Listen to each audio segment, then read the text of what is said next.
In this week's Quick Hack series, we're going to be looking at ways to strengthen the rotator cuff.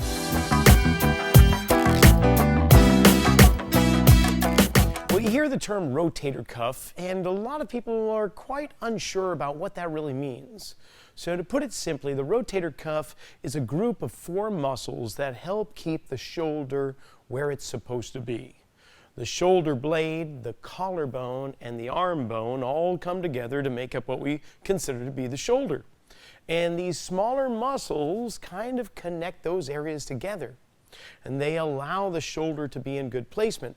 But you've got all these other muscles surrounding the shoulder that can take on more work or distort the shoulder's position, in so doing weakening that rotator cuff. So you've got a lot of traditional exercises where you'll take a rubber band and pull it apart this way or this way, and all these isolating exercises to try and target those weakened rotator cuff muscles in a very isolated way. However, it doesn't really function in that way. The rotator cuff works in conjunction with all the other muscles that surround the shoulder and that connect the shoulder to other parts of the body.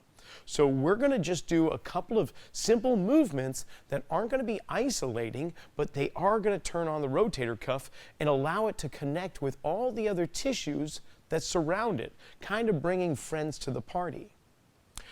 One thing in particular those isolated movements do is they take a muscle and they take it from a neutral or resting position and try and shorten it in order to strengthen it.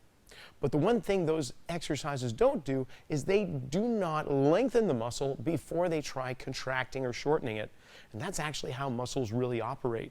So what we're going to do is we're going to take this rubber band that's anchored down low, and we're going to work on the rotator cuff. I'm just going to grab it in one hand, and I'm going to take my opposite leg and step forward. And I'm going to allow the rubber band to pull me over this forward leg.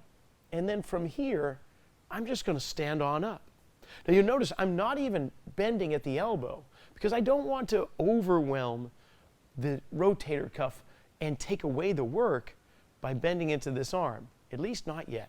I'm just going to feel what it's like to turn this shoulder on by bending over and standing up. What else I could do here is I could actually put a little bit of weight on my back leg, keep that opposite leg forward, and point the toe upward. So as I reach forward, now the tissue on the back side of this leg that connect over to the back of that shoulder start to lengthen and shorten as well.